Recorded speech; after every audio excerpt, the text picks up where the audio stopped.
Lo que está sucediendo en Afganistán es terrible y lo que le queda por delante puede serlo aún más si cabe. Debido a la situación que atraviesa el país, que supongo que ya conoceréis, a mucha gente en Europa le están volviendo la cabeza esas imágenes y momentos de cómo millones de personas huían en 2015 y 2016 de sus países en busca de asilo en la Unión Europea. El cómo se gestionó esta crisis humanitaria por parte de la Unión Europea y el sabor de boca que dejó en la gente fue terrible, independientemente de que apoyaran la acogida de refugiados o de que la rechazasen. Por ello, aún con estos fantasmas del pasado, que no están tan lejanos, esto sucedió hace 5 años, hay mucha gente que se está preguntando, oye, ¿puede la situación en Afganistán desembocar en otra oleada masiva de personas que busquen comenzar una nueva vida en Europa? ¿Por qué esta situación concierne a la UE? Y, sobre todo, ¿cómo puede afectarle?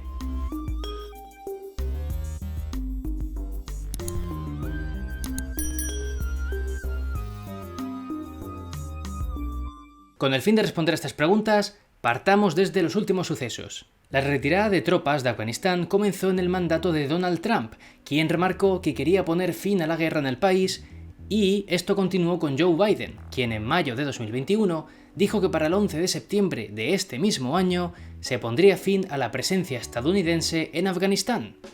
Ahora bien, a medida que los norteamericanos se marchaban del país, los talibanes, un movimiento político y paramilitar afgano, fueron avanzando posiciones y retomando territorios, hasta que el 15 de agosto se hicieron con Kabul, la capital. Esto provocó la caída del gobierno de Afganistán y la evacuación a toda prisa del personal diplomático de los países allí presentes y de sus colaboradores afganos, cosa que aún sigue sucediendo. Pero bueno, sin entrar en detalles del porqué de la retirada o dar más contexto histórico, ya que esta información la tenéis muy bien contada ya en otros canales, aquí lo que pretendo es centrarme en el papel de la UE en todo esto. Y no penséis que ha sido un actor que ha pasado desapercibido. A pesar de haber estado a la sombra de Estados Unidos, Afganistán ha sido el mayor beneficiado del mundo de las ayudas al desarrollo de la Unión Europea, recibiendo un total de 4.000 millones de euros hasta día de hoy. Por ello, 2 días más tarde de la toma de Kabul, se celebró una reunión de emergencia de los ministros de Asuntos Exteriores de la UE para analizar la situación y también para ver las posibles consecuencias para Europa. Y tras esa reunión, quedó clara que la prioridad de la UE sería reforzar el apoyo humanitario a Afganistán, con condiciones, y a los países cercanos a Afganistán para que puedan acoger a las personas que busquen salir del país. Y es que desde que comenzó el año, ACNUR estima que hasta 400.000 personas han tenido que desplazarse a nivel interno en Afganistán debido al conflicto. Y la Comisión Europea teme que esta cifra se duplique y se desborde hacia los países fronterizos como Irán o Pakistán. Eso sí, la UE ya ha concedido ayudas económicas a países como Irán o Pakistán, que antes de esta crisis ya acogían a millones de afganos entre ambos. En el caso de Irán, por ejemplo, ha recibido 15 millones de euros en 2021 como ayuda humanitaria.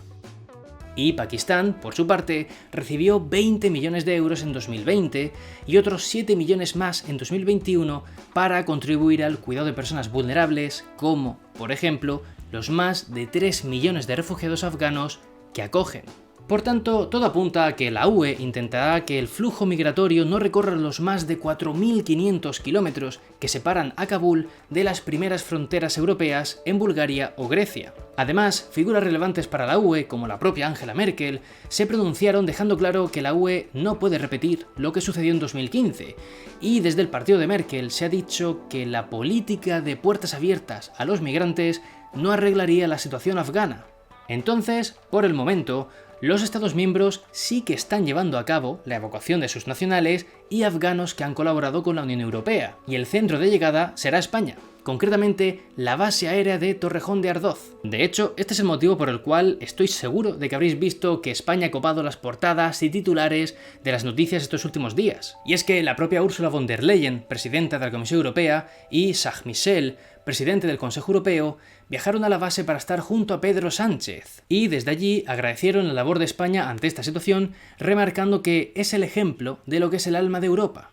Por tanto, Torrejón de Ardoz está funcionando ahora como el centro de reubicación para los evacuados de Afganistán. La idea es que los afganos permanezcan allí hasta 72 horas y luego sean derivados a otros centros europeos de acogida, según el país en el que soliciten asilo.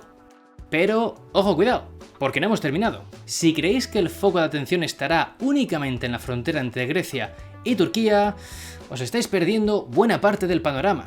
Y es que durante este año, países como Polonia y Lituania ya se han visto afectadas por la llegada irregular de afganos e iraquíes que llegaban desde Bielorrusia. Karim, ¿y por qué llegaban desde ese país? Pues la propia Lituania es quien acusa al gobierno de Lukashenko, de Bielorrusia, de facilitar esas llegadas irregulares como represalia por las sanciones que la Unión Europea le ha puesto a Bielorrusia. Además, cabe remarcar que hasta hace bien poco realmente no había una frontera como tal entre Lituania y Bielorrusia.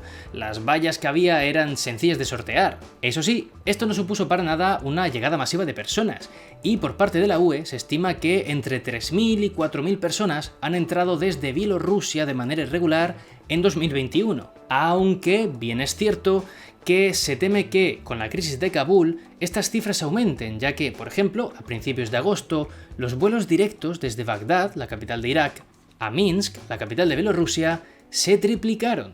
Por tanto, e intentando dar una respuesta a la pregunta del título del vídeo, por el momento no se espera que se produzca para nada una crisis humanitaria como la vivida en 2015 y 2016. Y hay varias razones por las que los expertos sostienen esto. La primera de todas es que la UE tomó nota de lo ocurrido hace 5 años y ha estado reforzando tanto la frontera griega como Frontex, que es su guardia fronteriza, por lo que ya no es tan sencillo entrar de manera irregular a la UE como antaño. El coronavirus también juega aquí su papel, y es que la Comisión Europea destaca que las restricciones fronterizas y de viaje ya el año pasado dificultaron la llegada de personas. Y, además, se espera que Turquía siga haciendo de freno para aquellos afganos que consigan cruzar Irán y llegar al territorio de Erdogan. De hecho, Turquía está construyendo un muro de unos 64 kilómetros en su frontera iraní para bloquear la ruta más utilizada por los migrantes y refugiados. Y la Comisión Europea ha asegurado que seguirá apoyando a sus socios que protegen a los refugiados. Pero, como siempre, el futuro es difícil de predecir